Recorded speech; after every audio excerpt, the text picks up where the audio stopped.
Hello. हाँ सही अरुण जी। हाँ बोलिए बोलिए। अरे आप मेरा मोबाइल खराब हो गया था। हाँ हाँ। इसलिए सब डिलीट हो गया था आपका। हम्म क्या हम्म हम्म मैंने नहीं कहा, मैं आपके साथ बात किया था, बहुत बात किया आपके साथ। ठीक है ठीक है। हजारों लोग बात करते हैं, कोई चिंता हाँ नहीं है, बहुत चलो अच्छी चलो बात है। चलो चलो। मैं मेरा कहना क्या है, हम्म जो नाद है हम्म वो सुनता कौन है? बहुत बढ़िया बहुत बढ़िया।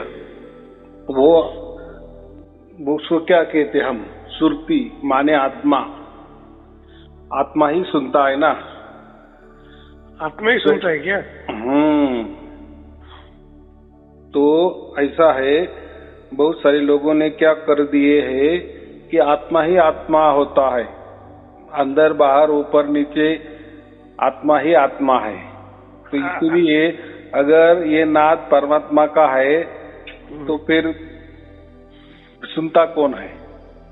तो पहले से ही कि आत्मा आत्मा को ही कैसा सुन सकता है, बराबर कि नहीं? और क्यों सुनना है, ये भी एक बात है ना। खुद का आवाज खुद क्यों सुनना है, खुद की खुद क्यों तारीफ करना है? हम तो किसी को भी, किसी के पास भी जाते हैं तो हमेशा हम घर में भी रहते कि हमारा नाम बताते हैं क्या हर टाइम? कोई जरूरत नहीं होती है, क्योंकि और हमको भी हम बताते हैं क्या कि मैं ऐसा ऐसा हूँ, मैं आज उठ गया हूँ, अभी मुझे काम पे जाना है। ये खुद को बातचीत हो गई ना। और ऐसी बातचीत करने लगे तो लोग क्या कहेंगे, ये पागल हो गए क्या? बराबर नहीं? नहीं, मेरे को पागल समझते लोग सब बोल रहे हैं। नहीं नहीं नहीं नहीं, ऐसे खुद पे खुद अगर आत्मा ही आत्मा की आवाज सुनने लगा, पागल समझती नहीं वो जाने दो। वो देखो ऐसा ही होता है दुनिया में, हर कोई खुद को यही समझता है, शाना समझता है, दूसरे लोगों को पागल ही समझता है। वो तो दुनिया का रीत है, नियम है, कानून है। तो अभी आपको एक समझ में आ गया कि ये जो कौन सुनता है, ये सुरती सुनती है। और वो जो नाद होता है उसको हम शब्द कहते हैं, इसको सुरती शब्द योग कहते हैं, बराबर? सुरती माने उसको एक आत्मा कहा गया है। और बहुत सारे ग्रंथों में ये सुरती को मन कहा गया है, लेकिन ये सरासर गलत बात है। बहुत सारे धर्म है, बहुत सारे पंथ है, गुरुगद्दिया है, उसमें मन को ही उन्होंने परमात्मा का दर्जा दे के रखा है। ये बहुत बड़ा गलत बात है। मन क्या है? मन माने ये शरीर का निर्गुण निराकार भाग, या शरीर जैसा एक हार्डवेयर है तो मन ये सॉफ्टवेयर है, बराबर? लेकिन दोनों भी एक में के बगैर नहीं रह सकते। जहाँ शरीर वहाँ मन होता ही है। तो इसलिए मैं कहता हूँ ना, तो और मन माने शरीर, शरीर माने मन। मन ठोस नहीं होता, शरीर ठोस होता है। शरीर दिखाई देता है, आकारों में है, नामों में है, लेकिन मन के लिए कोई नाम नहीं है और कोई आकार भी नहीं है। जैसे मैंने कहा ना, सॉफ्टवेयर कोई देखने की चीज नहीं होती, वो सिर्फ काम करती है। हार्डवेयर देखा जा सकता है। तो ऐसी ही बात है कि ये जो धुन हो रही है ना, वो तो सचखंड में हो रही है, या सचखंड से आई है। ये सचखंड माने सतलोक, उसको सतलोक भी कहा। तो अभी क्या होता है, सतलोक बोले कि लोग फटाक से समझ लेते हैं कि जैसे पृथ्वी लोग है ना, वैसे कोई सतलोक होगा। लेकिन एक भाषा है, ये प्राकृतिक भाषा है। कोई तो भी धाम हम उसको बोल देते हैं। परमात्मा बोलते हैं ना, तू मेरे परम धाम को प्राप्त हो जाएगा। तो लोग लगे समझते हैं कि अरे वहाँ कोई तो भी लोग होगा, वहाँ यही परमात्मा या यही श्री कृष्ण वहाँ के राजा होंगे, हम प्रजा होके उनके पास जाएंगे या भक्त के पास जाएंगे। ऐसी कल्पना फटाक से कर लेते हैं, क्योंकि ये जो कल्पना है ये सब की सब प्रकृति कल्पना है ना। हाँ, तो आत्मा कभी आत्मा की धुन नहीं सुनेगा, बराबर? ये परमात्मा ही सुन। हाँ, लेकिन जब तक परमात्मा नहीं मिलता ना, तब तक ये आत्मा की धुन चाहे तो ये मन सुन सकता है। मन के द्वारा उसकी पहचान हो सकती है, या मन समझ सकता है ये में आत्मा की धुन है। लेकिन परमात्मा की जो धुन होती ना, वो आत्मा के सिवाय कोई नहीं समझ सकता। इसमें मन का कोई पार्टिसिपेट नहीं है, या मन नहीं, मेरे को सवाल ऐसा बीचने, आत्मा की धुन अलग और परमात्मा की अलग है क्या? देखो, बाप का ही बच्चा है ना, तो दोनों का ब्लड रिलेशन तो एक ही होगा ना। बराबर, अभी समझ गया। हाँ, तो देखो परमात्मा का तो परमात्मा की धुन कैसी होती है? अखंड होती है, निरंतर होती है, क्योंकि परमात्मा खुद ब खुद आदि अनादि है ना, और वो स्वयंभू है और आजन्मा है, बराबर। लेकिन उसका बच्चा है ये आत्मा, वो भी आदि अनादि है, बराबर। तो उसके अंदर भी वो पावर है, उसके अंदर भी धुन है, लेकिन ये प्रकृति में आ गया ना आत्मा, तो प्रकृति में तो इसको थोड़े नियम प्रकृति के लग गए, बराबर, ये काल के लग गए। वो नियम से बाहर नहीं जाते क्या? ये मन से देखो, ये मन उसको साथ में लेके रखा है ना, ये मन और हमारी आत्मा की जोड़ी, तो ये मन भटकाता है। ये जो पूरे जो हम कहते हैं ना अनंत ब्रह्मांड है, इसमें मजे मारने के लिए ये मन उसको लेके जाता है। मन माने शरीर, मन माने प्रकृति, मन माने ही काल, मन माने आकार, सगुण साकार, बराबर। और एक मन की अवस्था निर्गुण निराकार भी होती है, लेकिन उसके अंदर मत जाओ, शून्य भी तक भी मन पहुंच सकता है। मन की पहुंच जो होती है ना, निर्गुण निराकार तक है, शून्य तक है। शून्य माने खालीपना, कुछ भी नहीं, ना चैतन्यता ना, उसको हम निर्गुण निराकार कहते हैं। लेकिन हालांकि मैं ऐसा समझो कि हम तो शरीर है ना, शरीर तो आकार में है ना, तो ये शरीर का ही मन एक भाग है, सॉफ्टवेयर है, तो इसको आकारों में ही ज्यादा उजलने में मजा आती है। यानी मन को आकारों में, नाम रूपों में ही मजा ज्यादा आती है। तो वो क्या करता है, ये जो आत्मा है ना, ये तो परमात्मा का बच्चा है, लेकिन इसको भी भटकाता है वो। आत्मा भी एक प्रकार का सॉफ्टवेयर ही समझो, लेकिन मन आत्मा को भटकाता है क्या? हाँ, मन आत्मा को भटकाता है, और ये 84 लाख योनि में जन्म लेने को कहता है। ये नहीं छोड़ दो अगली योनि, यानी आत्मा तो फिर वो अटकाता है, फंसाता है मन को। फंसाता नहीं, अभी देखो इसको भी अच्छा लग रहा है ना, आत्मा को भी। अगर कोई लालच दे, तू चल मेरे साथ, तुझे को ये मिलेगा वो मिलेगा, आप मजा करेंगे, तो एक दोस्त के नाते जाना ही पड़ता है। और उसके सिवाय कोई नहीं। ये तो भूल चुका है अपने बाप को, परमात्मा को तो भूल ही चुका है ना। नहीं, अभी मेरे सवाल एक है, इसमें बीच में आता है। हाँ। कि फिर वो आत्मा मन से छूटने के लिए क्या करने का? वो कुछ नहीं कर सकते। आत्मा और मन का जो पक्का नाता है ना, वो नहीं छूट सकता।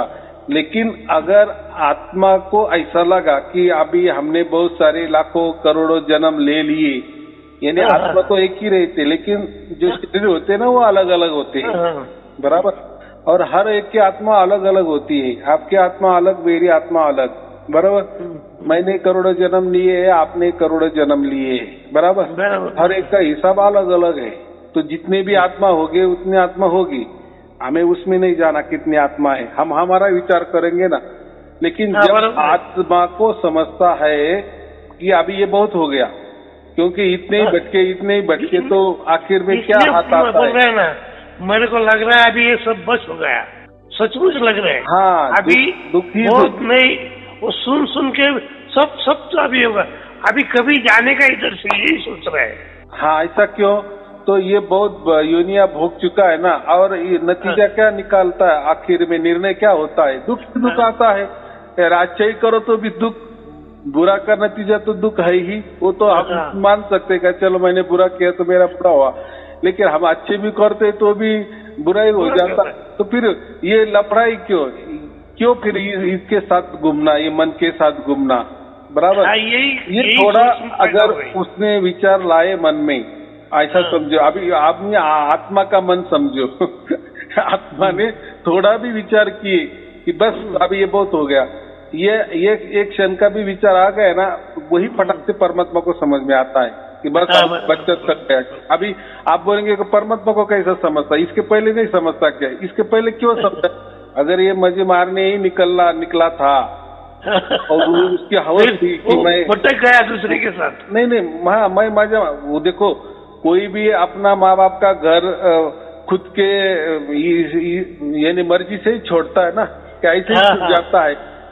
नहीं, खुद के मर्जी से ही छोड़ते हैं। हाँ, तो बात ऐसी है ना, तो इसने कभी ऐसा हुआ होगा। देखो आत्मे, जितने भी आत्मे होंगे ना, लाखों करोड़ों, अब जो भी आत्मे होंगे, बराबर, और लेकिन उनका बाप तो एक ही है ना, परमात्मा, बराबर। तो हर एक का मन तो एक में एक जैसा नहीं होता ना।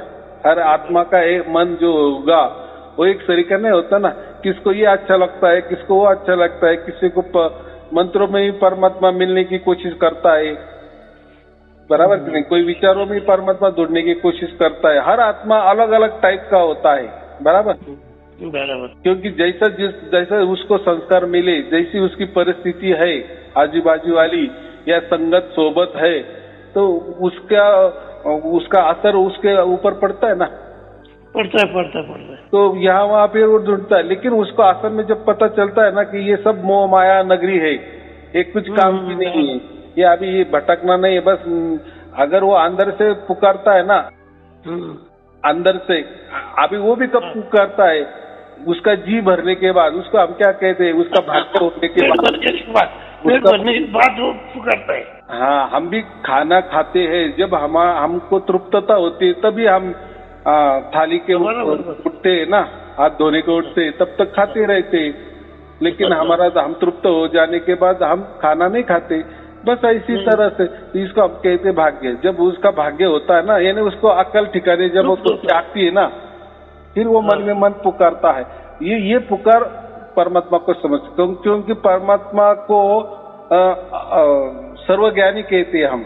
उसको सब ज्ञान है, सबका ज्ञान है, कण कण का ज्ञान है। और वो जो परमात्मा होता है ना, वो सर्वव्यापी भी है ना। उसने हमको भी व्याप्त किया है, यानी हर जितने भी आत्मे है, जितने भी ब्रह्मांड है, अनंत ब्रह्मांड है, उसको व्याप्त किए ना। तो ब्रह्मांड में हम रहते तो हमको भी व्याप्त किए कि नहीं? क्या आदमी परमात्मा को व्याप्त कर सकता है क्या? हमारी व्याप्ति कितनी होगी खुद की? आदमी के आत्मा की व्याप्ति कितनी होगी? मैंने यही मैं ग्रंथ में पढ़ा था, अखंड मंडलाकारम व्याप्तेन चराचरम। बरोबर है ना।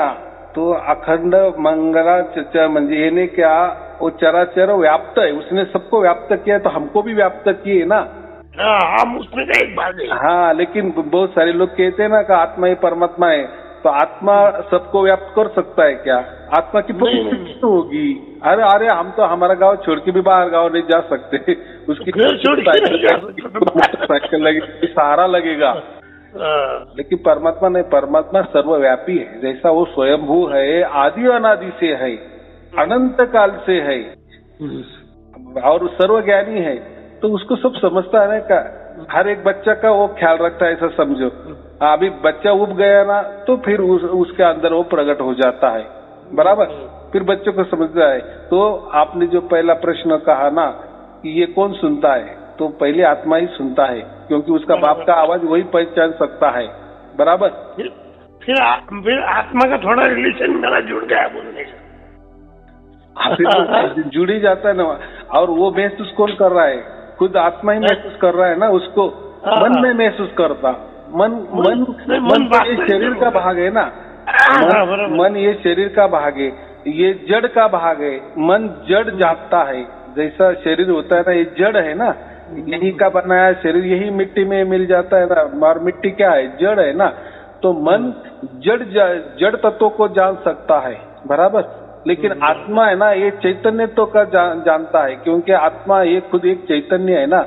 और उसका जो बाप है, हम जो परमात्मा कहते हैं, वो महाचैतन्य है, बराबर। हाँ, लेकिन ऐसी बात है कि आत्मा तो बहुत सारे जन्म लेता है, हर जन्म में वही आत्मा उसकी रहती है, लेकिन शरीर तो अलग अलग रहती है ना। लेकिन उसका बाप जो है परमात्मा, हम उसको कहते हैं, वो तो ऐसा जन्म नहीं लेता ना। वो तो एक ही जगह स्थिर है, जैसा भी है वैसा है, और उसके हाथ में सब कंट्रोल है। उसके लिए हम क्या बोल, सर्वव्यापी। उसने पूरे जो अनंत ब्रह्मांड को भी व्याप्त किया है, बराबर। नहीं, बहुत अच्छा समझा आपने, बहुत अच्छा। और वो सर्वज्ञानी है, सर्वज्ञानी का मतलब ही वही होता है ना, उसको कौन कौन की जानकारी है। हाँ, और जैसे हम जन्म लेते हैं वैसे वो तो परमात्मा आजन्मा है ना, उसको जन्म लेने की कोई जरूरत नहीं। हम वही सोच रहे हैं हमें वापिस जन्म नहीं लेने का। हाँ, तो ये कब संभव है? जब हमने हमारा मूल को पहचान लिए कि हम कौन हैं, तो ये जब समझ में आता है कि अरे हाँ, मैं तो परमात्मा का बच्चा हूँ, बस मेरा मूल वही है, वही मेरा निज स्वरूप है। निज स्वरूप माने परमात्मा के पास में गया तो सब परमात्मा की प्रॉपर्टी मेरी हो जाएगी। अब देखो, बाप की प्रॉपर्टी वो बच्चे की प्रॉपर्टी होती ना। तो कितना सहज ज्ञान है। तो थोड़ा क्या होता है, प्रकृति के जो नियम वगैरह है ना, वो परमात्मा के को नहीं लागू पड़ते, बराबर। जैसे हमारे यहाँ 1+1 2 होते हैं, 1 और 1 2 होते हैं, वैसे पूरे दुनिया में 1 और 1 2 ही होंगे। लेकिन परमात्मा के यहाँ वो कोई गणितीय भाषा ही नहीं है, वहाँ ना कोई हिस्ट्री है, ना कोई मैथमेटिक्स है, ना कोई केमिकल लोचा है। वो तो शुद्ध और परम पवित्र है ना, उसको इसकी कोई जरूरत भी नहीं है, और वो चलाता है सबको, बराबर। जैसे एक पंतप्रधान पूरे राष्ट्र को चलाता है, तो हर जगह काम चलता है, तो हर जगह परमात्मा अपना पंतप्रधान जाता है क्या? उस जगह नहीं जाता ना, नहीं? उसके कंट्रोल में होता है। वो एक प्रकार का कार्यभार जो चलता है, कार्य प्रणाली चलती है ना, वो विशिष्ट प्रकार की कार्य प्रणाली चलती है, बराबर कि नहीं? वो बराबर चलती है। जैसे एक अमेज़न होता है, फ्लिपकार्ट होता है, वो तो एक कंपनी है ना, तो वो कंपनी हर एक किसी के घर में जाती है क्या? वो तो एक जगह है, लेकिन उसकी कार्य प्रणाली बराबर काम करती है ना, पूरे दुनिया में काम करती है अमेज़न की कंपनी, बराबर कि नहीं? लेकिन कंपनी तो एक ही है ना, किसी की तो भी है ना, कोई तो भी मालक है ना।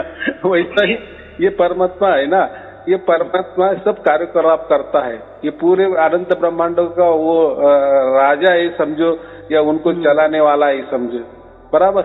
हाँ, अभी हो सकता है कि वो किसी ने उसको, उन्होंने ये प्रकृति किसी को चलाए को, यानी उसका ये विभाग का कोई दूसरों को दिए है। जैसे हम कहते हैं कि ये जो अनंत ब्रह्मांड है, इसको चलाने वाले ब्रह्मा विष्णु महेश है, ऐसा भी हो सकता है ना। उनको विभाग दे दिए, अभी तुम चलाओ। ये जो काल है ना, ये काल को दिए है पूरा, चलाओ तुम, बराबर। मेरे बच्चे है, उनका जी भर लिए, तो वो मेरे पास आएंगे, मुझे समझ में आएगा, मैं उनको लेके जाऊंगा। जब तक वो खेल रहे, खेलने दो। यानी वो उन्होंने क्या कर दिया, काल के अंडर में रखा ना सबको। यानी हम ही चले आए ना मजे मारने। काल भी उसका बच्चा है ना, आखिरी काल भी उसका ही बच्चा होता है ना। फिर क्यों नहीं, काल तो उसका ही बच्चा है ना, लेकिन इसको कारोबार दे दिए ना। जैसे पहले जमाने थे ना, ये 5 गांव तुमको दे दिए, ये शहर तुमको दे दिए, ये देश तुमको चलाने को दे दिए, वैसा ये अनंत ब्रह्मांड जो है ना, ये काल के हाथ पे दे दिए। काल माने समय, समय माने नियम, बराबर। तो ये देखो, ये जो अनंत ब्रह्मांड है, ये सब समय के अंदर बराबर चल रहे, काल के अंदर बराबर चल रहे हैं, नियम के अंदर बराबर चल रहे हैं। कोई भी किसी का नियम के बाहर नहीं जा रहे, बराबर घूम रहे ना। हो रहा है क्या किसी में किसी का टकराव? नहीं। तो अंडर, यानी वो काल के अंडर कितना पकड़ है, काल की पकड़ है ना। काल माने समय, समय माने नियम। तो ऐसे हम उस काल को प्रकृति भी कह सकते हैं उसको। और ये प्रकृति का ही एक शारीरिक भाग है ना, और एक शरीर का ही सॉफ्टवेयर ये मन है ना। तो ये इनका अलग पार्ट है, यानी मन जो होता है वो काल का ही एक भाग होता है, बराबर। इसलिए ये मन है, ये कभी परमात्मा के पास नहीं जाएगा, क्योंकि वो जड़ है। उसका बाप कौन है? मन का बाप कौन माने समझेंगे? शरीर समझेंगे। और शरीर कौन है? मिट्टी है, यानी जड़ है। तो वो जड़ में ही रहने वाला मन, और वो भी उसका कार्य कितना चलता है, जब तक शरीर है तब तक मन है। शरीर मर जाता है, मन भी मर जाता है तत्क्षण, बराबर। लेकिन आत्मा जब अलग जन्म लेता है आगे वाला, तो वो जो उन्हें संस्कार उसके साथ पे चलते हैं, उसको स्मृति कहते हैं। वो छोटा सा वो एक निचोड़ होता है ना, ये जन्म का थोड़ा संस्कार, वो आत्मा उसके पास रखता है। और फिर जैसा वो अगला कोई जन्म लेता है आत्मा, आत्मा तो वही रहती है, लेकिन उसको जब नया शरीर वो धारण करता है तो वो संस्कार उसमें वापस चले आते हैं। बराबर, जैसे कोई हम कहते ना, जैसे आदमी होते हैं तो आदमी की सोच विचार कभी कभी पशु जैसी भी हो जाती है, या पशु जैसा ही वर्तन करता है। तो ये क्यों वर्तन करता है? अरे है तो हम आदमी, लेकिन ऐसा कैसा क्या कर रहा है काम, अलग अलग प्रकार के काम कर रहा है, पशु जैसा काम कर रहा है, या पशु जैसा मन का या पशु जैसा विचार कर रहा है, या वैसा ही उसकी रहन सहन है, या वैसा ही उसका पशु जैसा बर्ताव है। तो ये क्यों? तो उसका मतलब है इसने कभी तो भी वो पशु योनि भोगी होगी, तो उसके संस्कार इसको थोड़े से बाकी है। बराबर, हाँ। लेकिन जब हम भी परमात्मा की प्राप्ति हो जाती है तो हम तो नहीं परमात्मा का प्राप्त कर सकते, क्योंकि हम तो कोई सर्वव्यापी नहीं है। बराबर के लिए हम छोटे आत्मा है, लेकिन परमात्मा सर्वव्यापी है। लेकिन वो हमारे अंदर प्रकट होता है, क्योंकि उसकी रेंज सर्वव्यापी माने सबको व्याप्त है, यानी उसकी रेंज जो है सर्वव्यापी रेंज है, सबकी कण कण में रेंज है उसकी। तो वो हमारे अंदर प्रकट हो जाता है। हम नहीं परमात्मा के पास जा सकते। बराबर, और जाने की जरूरत भी नहीं है। वो तो कितना, देखो इतने जो अनंत ब्रह्मांड को चलाने वाला ये ब्रह्मांड कितने बड़े, तो वो परमात्मा कितना बड़ा होगा, इतनी सहज बात है ना। बराबर, हाँ। तो और ये ब्रह्मांड तो उसकी निर्मित होती है, वो नाश भी होते हैं, वापिस वो तैयार भी होते हैं, वापिस वो मरते भी, क्योंकि जड़ का तो नियम ही है ना, उसका जन्म होना, मर जाना, जन्म होना, नाश होना, वापिस जन्म होना, ये काल चक्र चलता है। इसको काल चक्र कहते हैं, प्रकृति चक्र कहते हैं, निसर्ग चक्र कहते हैं, उसको बहुत सारे नाम भी है। लेकिन परमात्मा को ऐसा नहीं होता है ना। लेकिन ये जो सब कार्यकलाप जो होता है ना, वो परमात्मा के देखरेख में चलता है। बराबर, जैसे एक लेकिन अभी हम ये सब सुन के आत्मा सुनती है, ये सब है। अभी हम मुक्ति का ही लाइन पकड़ा तो हम वापिस नहीं आ सकते ना। कैसे आएंगे? अभी जैसे भी जिस टाइम हमें सार शब्द की प्राप्ति हो जाती है, परमात्मा की प्राप्ति हो जाती है, या परमात्मा का सिग्नल हमको स्पर्श करता है, यानी उसकी रेंज ने हमको अभी पकड़ ली। बराबर, तो अभी मरने की देरी तो वो हमको फटक के उठा लेता है, उठा के नहीं। हाँ, और वो प्रकृति जैसा नहीं ना कि यार उसने तो मेरे को अभी एक पल के लिए तो आई थी, एक क्षण के लिए तो आई थी, वो उसका तो जुड़ाव हो गया था परमात्मा से, तो वापिस वो परमात्मा भूल तो नहीं गया, अभी तो नहीं देना, ऐसा नहीं। ये प्रकृति में हो सकता है, लेना देना, छोड़ना, पकड़ना, नहीं पकड़ना, ये चालबाजी, चलाकी। इन परमात्मा ऐसा कुछ करता नहीं। उसके बच्चे के साथ क्यों ये देखो, उसको अगर पकड़ना ही नहीं था ना तो उसके अंदर प्रगति नहीं होगा, पहली बात। और प्रगट हुआ भी एक क्षण के लिए भी हुआ तो उसका मतलब है अनंत काल के लिए उसने पकड़ ली। बराबर, हमारी सोच इतनी छोटी है कि वो तो जब पकड़ता है तो 24 घंटे ही पकड़ता है, अनंत काल के ही पकड़ता है। लेकिन हमारी सोच या हमारा संशय ऐसा होता है कि ऐसा लगता है कि अरे परमात्मा तो मेरे लिए तो 1 घंटा आए थे, बाद में तो अभी नहीं आ रहे। तो उसका आए ही है, उन्होंने पकड़ लिए है। देखो, परमात्मा के लिए आप ही नहीं ना, अभी चुन लिए आप, उनका चुनाव तो आखिरी चुनाव है ना। और वो भी जब चुनते हैं तो वो भी कोई सोच समझ के चुनते हैं ना। परमात्मा भी ये के जाना है, बस उसके रेंज में आ गया। जो भी कोई उनका कोड होगा वो होगा, उसने बांध ली। अभी वो कैसा बांधता है, फिर प्रकृति जैसा हमको दिखना चाहिए, कोई डोरी दिखनी चाहिए, या हमारा बराबर वास्ता उसके यहाँ गया है, ऐसा कुछ दिखता है क्या? वो कुछ समझता है क्या? प्रकृति जैसा अभी आपने मुझे फोन लगाया तो अभी हमारी और आपकी वायर गई है क्या? दिखता है कि कोई वायर भी दिखता है? कुछ नहीं दिखता, लेकिन बोल रहे हैं। ये टेक्नोलॉजी है, ये जैसी साइंस की टेक्नोलॉजी है, प्रकृति की टेक्नोलॉजी है, वैसी उनकी कोई टेक्नोलॉजी है कि नहीं? और ये प्रकृति के परे है तो इसका मतलब प्रकृति से परे वो कुछ तो भी टेक्नोलॉजी उनकी अलग ही होगी कि नहीं? उसी स्टैंडर्ड रहेगा। हाँ, प्रकृति में थोड़ा बिगाड़ हो सकता है, खिंचाताना हो सकता है, छोड़छाड़ हो सकता है, थोड़ा बिगड़ता भी है, खराब भी हो सकता है। लेकिन परमात्मा की टेक्नोलॉजी में ऐसा ना, एक बार एक पल के लिए भी उसने उसका स्पर्श किए ना, बस उसी क्षण हमको मोक्ष मिल जाता है।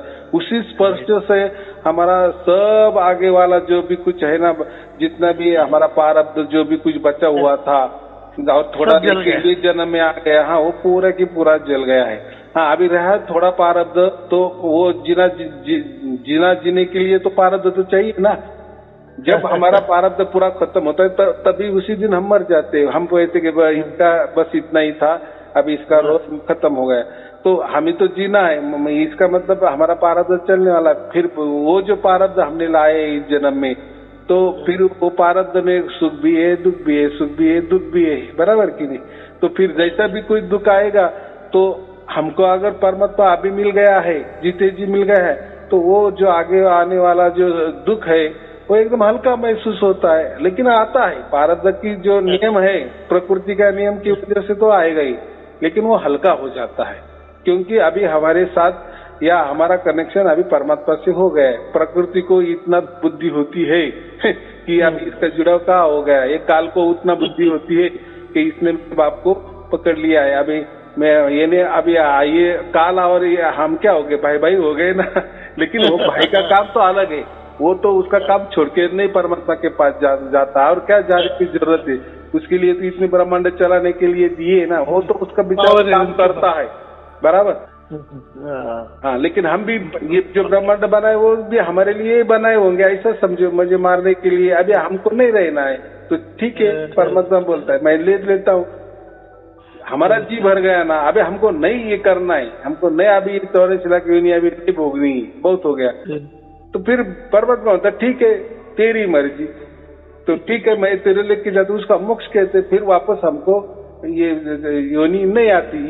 ये जो 84 लाख योनि कैसे मिलती है हमको? हम जैसे कार्यकलाप करते हैं उसी कर्म के हिसाब से, उसी निचोड़ से हमको अगला जन्म तय होता है ना, पाप पुण्य के हिसाब से। समझो जो भी हिसाब होगा, कर्म सिद्धांत तो बहुत गहरा है और बहुत कठिन है, तो जो भी हो। लेकिन अभी ये क्या हो गया, यहाँ काट डाला, यानी जीते जी हमको परमात्मा ने पकड़ दिए ना, तो अभी ये प्रकृति वाला जो कोई नियम चलने वाला है ना आगे, वो अभी उसको काट हो गया। हाँ यहाँ काट हो गया। नहीं तो फिर अगर ऐसा नहीं होता, समझो ऐसा नहीं होता, तो फिर परमात्मा की क्यों चाहत रखेंगे, और फिर परमात्मा का क्यों मिलना और क्यों प्राप्त करना? फिर अगर परमात्मा का कोई काम ही नहीं है हमसे, अगर वो अलग है और हम अलग है, फिर उसको प्राप्त क्यों करना? फिर क्यों भरोसा परमात्मा के ऊपर रखना? लेकिन ऐसा नहीं होता।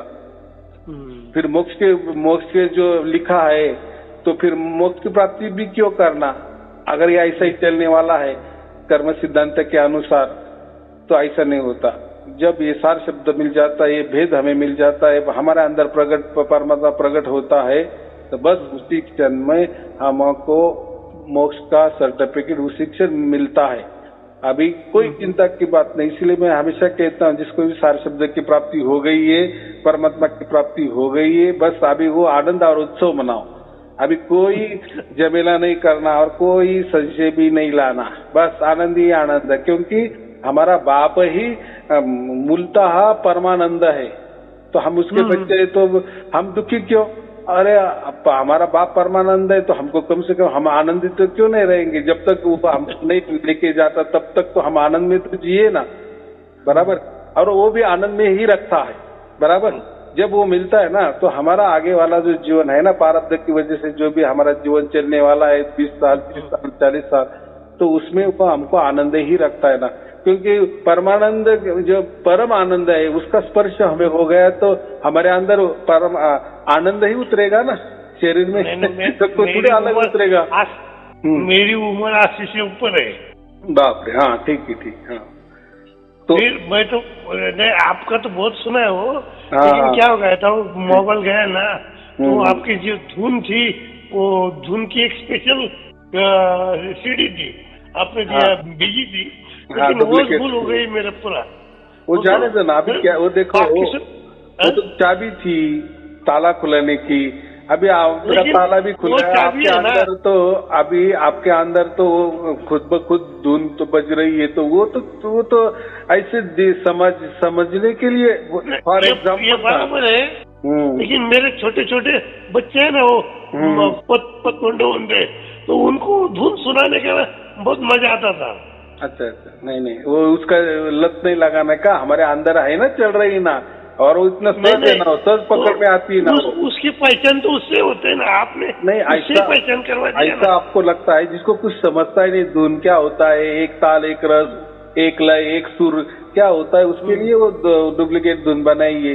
लेकिन एक्चुअली उसका लत लगाने की नहीं, आदत लगाने की नहीं, हमारे अंदर वैसी वैसी है ना, उल्टी उसके भी अच्छी है, ये तो बनाई है जो प्रकृति में परमात्मा की धुन थोड़ी बनाई जा सकती, वो एक प्रकार का एग्जाम्पल के लिए किया था। तो भी एक मेरे को भेजो। हाँ ठीक है जरूर भेजो, क्योंकि मैं बहुत दिन पूरा 24 घंटे में से 2-3 घंटा सोता होगा। 10 सेल्फ कंटेन रूम है, खाने पीने की कितना जरूरत नहीं रहती, सिर्फ अकेला, सिर्फ आनंद, सब मजा है जो आता है बस। देखो अभी बात भी ज्यादा करते नहीं जाते। देखो अभी एक काम करो, वो धुन के पीछे मत पड़ो, मैं ठीक दूंगा आपको दूसरों को बताने के लिए, कोई आपको बात बता, लेकिन उसका उपयोग ध्यान के लिए मत करो। जब परमात्मा हमारा ध्यान करता है ना, मेरे लिए नहीं करने का। हाँ लेकिन मेरे जो भाई लोग हैं, हाँ दूसरों को बताने के लिए, हाँ ठीक है, बहुत अच्छी बात है। एक थोड़ा सा उनको समझाने के लिए बात ठीक है। अपने भाई भी इसमें अटके ना, तो उसको ये बाबा ऐसा है, तो ऐसा तुमको सुनने को आया, तो सोचो तुम एक तुम्हारी लाइन लग गई, ऐसा बोल बराबर। देखो हम भी, देखो परमात्मा भी हमारे अंदर निस्वार्थ भाव से उतरा, तो हम भी ये काम निस्वार्थ भाव से किए, तो अच्छी बात है ना। और हम क्या कर सकते हैं, बस उसको बता सकते हैं। अगर उनका भाग्य होगा तो वो आगे जाएंगे और प्रवचन भी सुनेंगे, अगर उनका भाग्य नहीं तो वो बकवास छोड़ देंगे, और उसमें हमको भी कोई नाराजगी नहीं है लेकिन हमारे दिल से दूसरे का भला हो, ये भाव तो निर्माण हो गया ना, उसी भाव के हिसाब से तो हमने दूसरे को बताने की कोशिश की ना, उसमें हमारा भाव देखा जाता है हमारा भाव बढ़िया है ना दूसरों के लिए, कि चलो हमारा भला हो गया, दूसरों का भी भला हो जाए। लेकिन वो नहीं माने तो बात अलग है, उसमें नाराज नहीं होना, ऐसा मैं बोल रहा हूँ। काम हमारा करना, कोई चिंता की बात नहीं।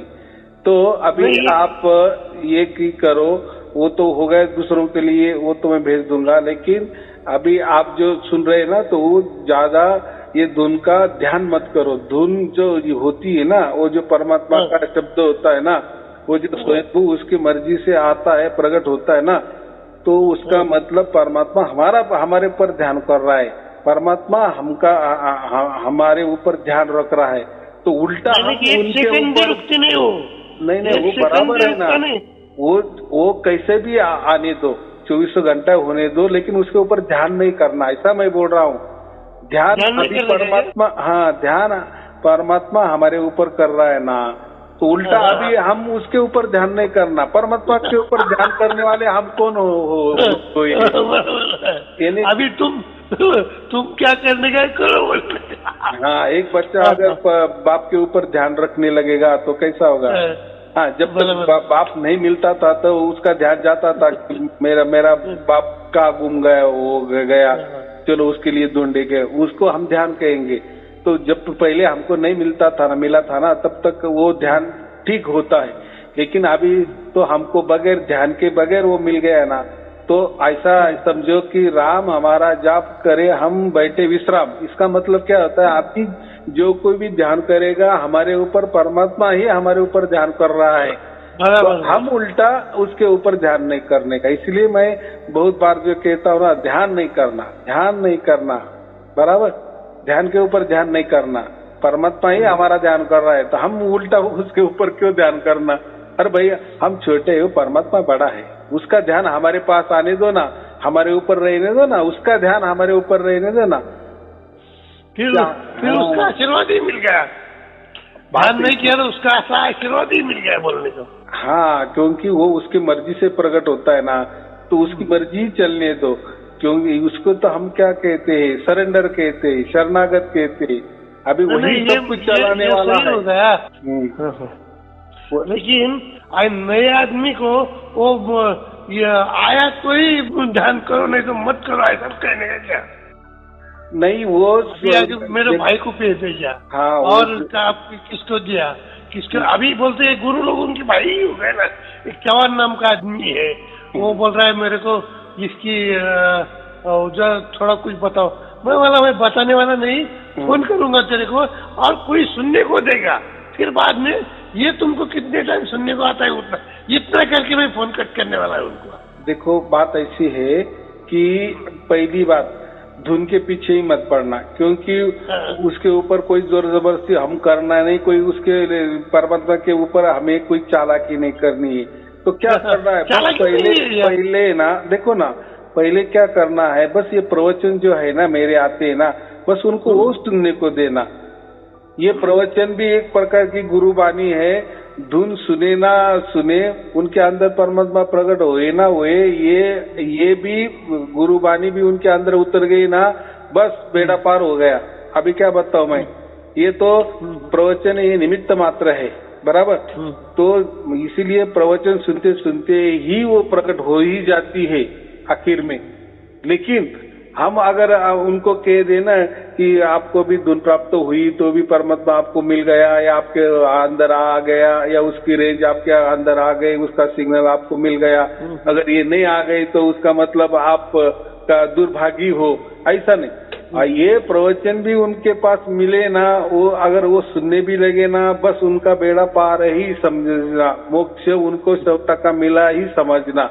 ये कोई छोटी बड़ी बात नहीं है, ये बहुत असाधारण बात है। ये प्रवचन भी मिलना, बराबर।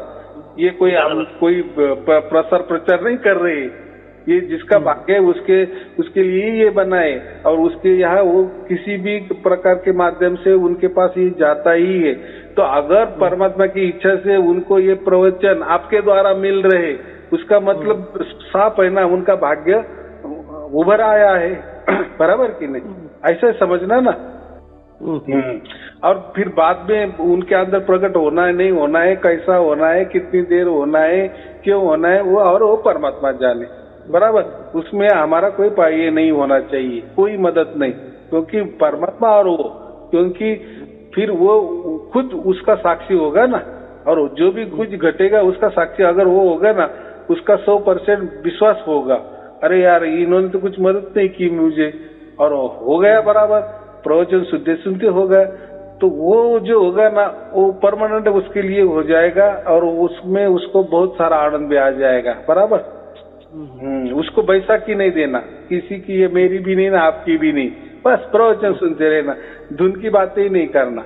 वो काम जो है ना धुन का, वो परमात्मा जाने और उसका भाग्य जाने, वो होगा ही। देखो अगर प्रवचन उसके हाथ में लग गए तो बाकी की बात भी क्या रहेगी, बराबर कि नहीं। अगर हमारा रेलवे का रिजर्वेशन पक्का हो गया, हम अभी रेलवे में बैठे ही है ना, तो अभी रेलवे चालू होगी, यानी हमारे मुकाम तक वो पहुंचने वाली ही है, वो चिंता नहीं करने की, बराबर। हमको सीट मिल गई है, तो वैसा ये प्रवचन में मिल गए ना, उनका सीट कंफर्म हो गया है, बराबर। हाँ, तो ये थोड़ा गहरी वाली बात है। चलो ठीक है। ऐसे एक दो सत्संग ऐसे दो, ये ज्यादा मत दो, क्योंकि वो सब लोग काम में रहते, तो थोड़ा इम्पोर्टेंट अगर थोड़ा सुने, उनके मन के ऊपर डायरेक्ट असर होगा, ऐसा सत्संग भी नहीं। देखो ये भी एक जोर जबरदस्ती हो गई ना, ये जो है ना ये गुरु बानी है, तो ये अच्छी है या ये बुरी है, ये बहुत बड़ी है, ये छोटी है, ये बहुत अच्छी है, ऐसा नहीं करना। बुरी नहीं, उनका उनके दिल को छूना मांगता है। देखो हम क्या करना है वो भी नहीं, वो भी जोर जबरदस्ती हो गई ना कि उनको दिल को छू देना चाहिए। अरे वो सब परमात्मा देख रहा है ना, परमात्मा सर्वज्ञानी, उसका मतलब ही फिर क्या हुआ, वो और परमात्मा जाने, फिर उसको कैसा सुनाई देना है नहीं देना है, अच्छे वाले दिन है कि कम टाइम वाले दिन है कि बड़ी वाले, वो विचार नहीं करना। आया समझ में। वो भी एक प्रकार की जोर जबरदस्ती हुई है ना, हम परमात्मा को काम को लगा रहा है कि उनके दिल को छूना। देखो अगर उनका भाग्य नहीं होगा ना, आप उनके घर के सामने उपोषण पे भी बैठेंगे ना, अनशन पर भी बैठेंगे ना, ये तुमको सकेंगे, ऐसा नहीं होता। वो सब छोड़ देना परमात्मा।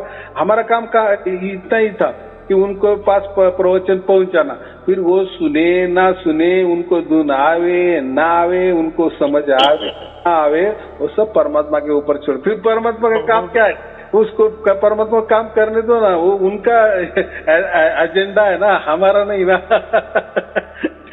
किस समझ में फिर मैं कोई कहीं न भी कुछ इसके उनके राज में भी नहीं लगता है। उनके तकदीर में जो होगा वो देखेंगे।